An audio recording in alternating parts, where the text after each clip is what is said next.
All right, look, things are starting to heat up right now, and this is exactly that time where stuff can change fast for the team.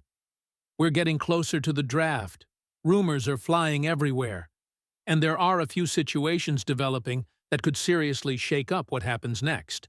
And honestly, some of these moves might not look big at first, but they could have a huge impact when it's all said and done. But before I tell you everything, click the like button and write in the comments, "Go Seahawks." Now, the buzz around the NFL draft is starting to hit a completely different level, and right now what's happening behind the scenes could quietly reshape how the Seattle Seahawks approach their entire strategy in the first two rounds. We're just about 2 weeks away, and while most fans are focused on obvious needs, there are some subtle movements across the league that could open the door for Seattle to make one of those classic John Schneider moves that nobody sees coming until it happens. Let's start with a name that, at first glance, doesn't seem connected to Seattle at all, but could end up impacting everything. Alabama quarterback Ty Simpson. Over the last couple of months, Simpson was widely viewed as a day 2 prospect, someone you'd expect to come off the board somewhere in the second round. Solid, reliable, but not exactly a franchise-altering pick. But things have changed rapidly. Scouts around the league are beginning to see him differently, and that shift is starting to build real momentum heading into draft night. Simpson put together a strong 2025 season with around 3,500 passing yards, a completion rate above 60%, and a solid touchdown-to-interception ratio. He's not the most mobile quarterback, and he's more of a traditional pocket passer, but what's catching attention is his processing, his accuracy, and the fact that teams are starting to believe he can develop into a long-term starter. The biggest concern remains his lack of experience compared to other prospects, especially since he only had one full season as a starter, but that hasn't stopped his rise. And here's where things get interesting for Seattle.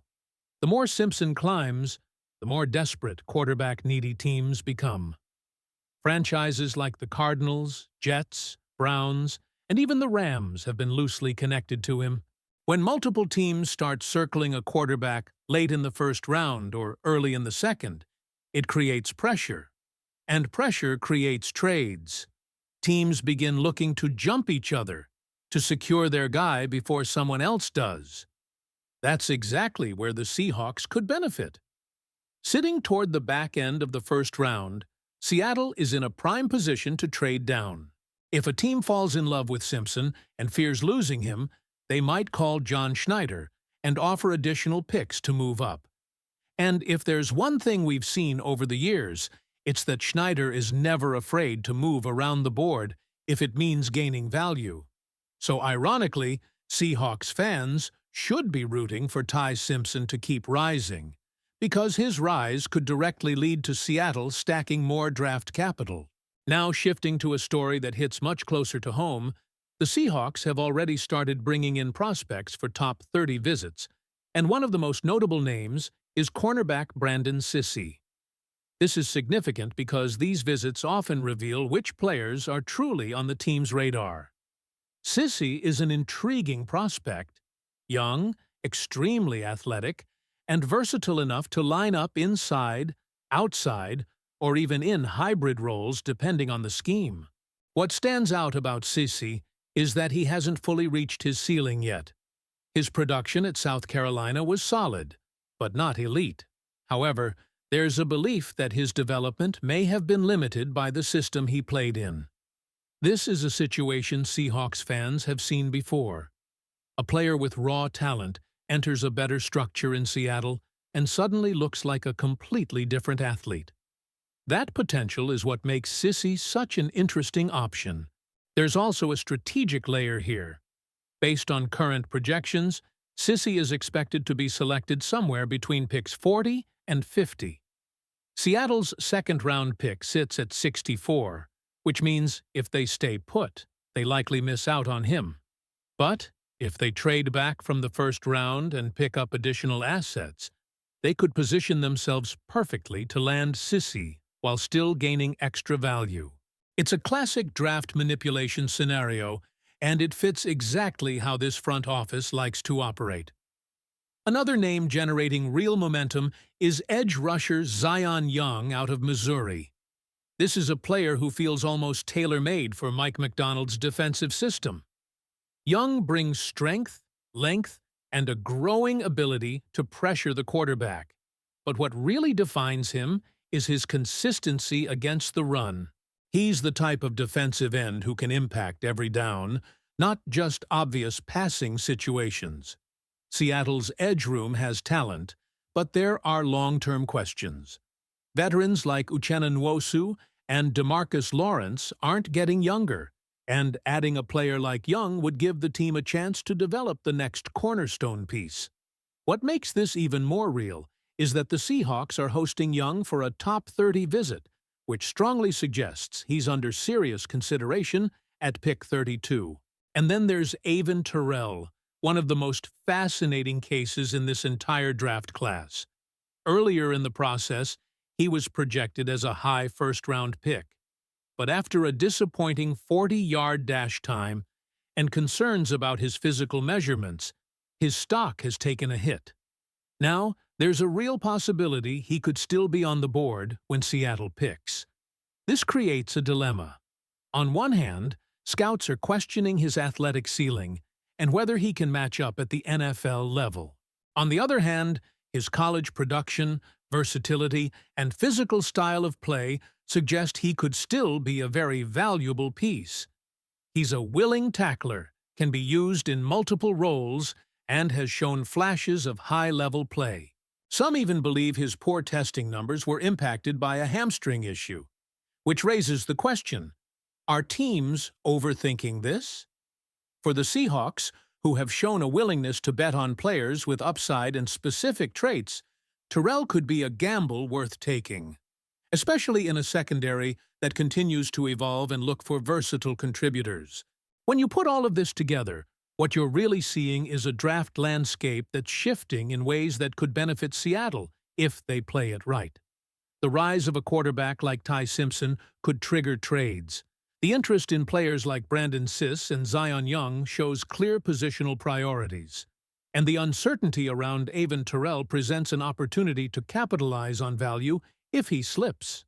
This is exactly the kind of environment where John Schneider tends to thrive. Unpredictable, fluid, and full of opportunities for teams willing to adapt on the fly. So, as we get closer to draft night, the big question becomes this. Should the Seahawks stay aggressive and trust their board at pick 32, or lean into the chaos, trade back, and try to outmaneuver the rest of the league? What do you think is the smartest move for Seattle in this situation?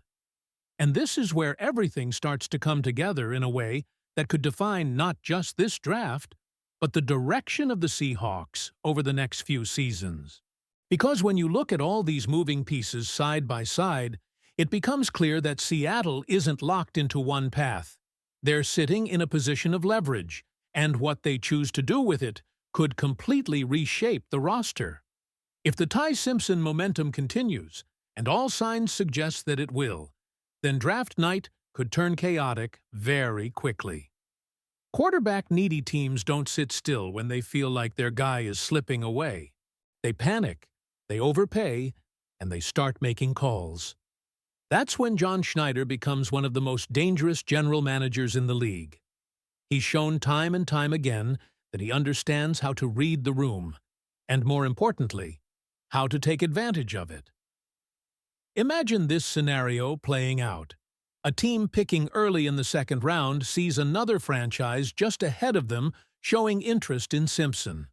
They don't want to risk losing him, so they look for a trade partner.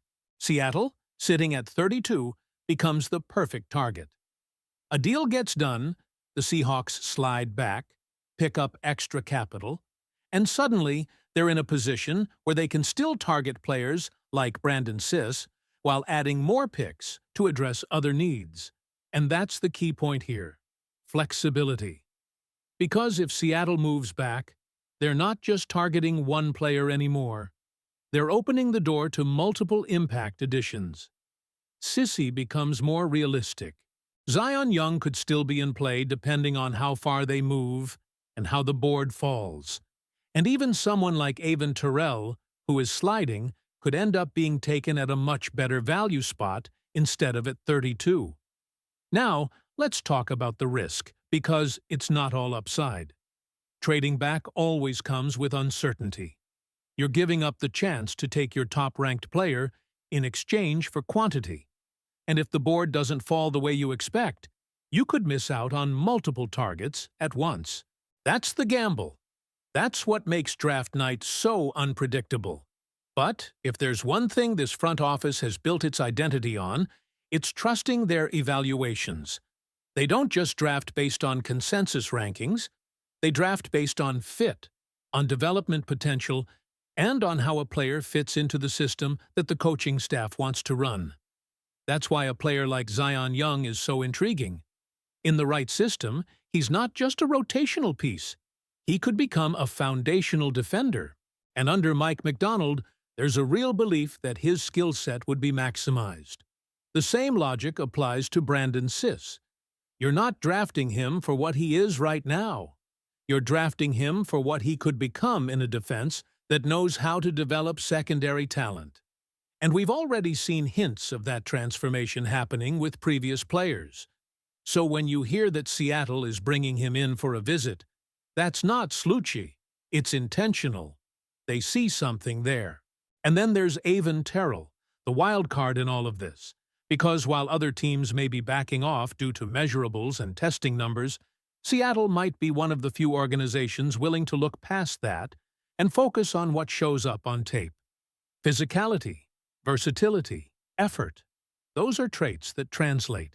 And if the medical concerns check out, if the hamstring issue really did affect his performance, then you could be looking at one of the biggest steals in the entire draft if he falls far enough.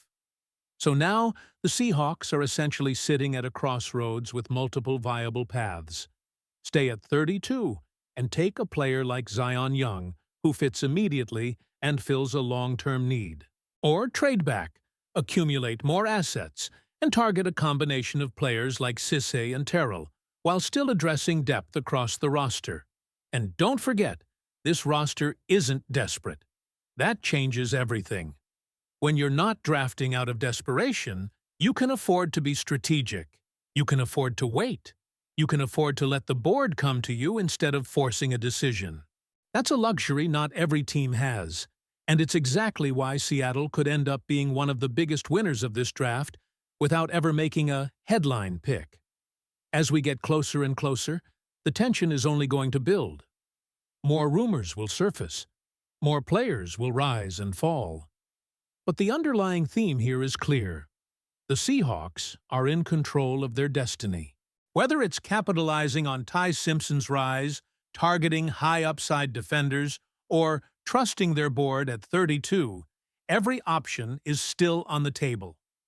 And when draft night finally arrives, don't be surprised if the move they make isn't the one everyone expected, but ends up being the one that matters most. Now, before you go, make sure you're subscribed, drop a like on the video, and check out the video that's on your screen right now. Because if you want to stay ahead of everything happening with the Seattle Seahawks, this is where you'll find it first. Go Seahawks!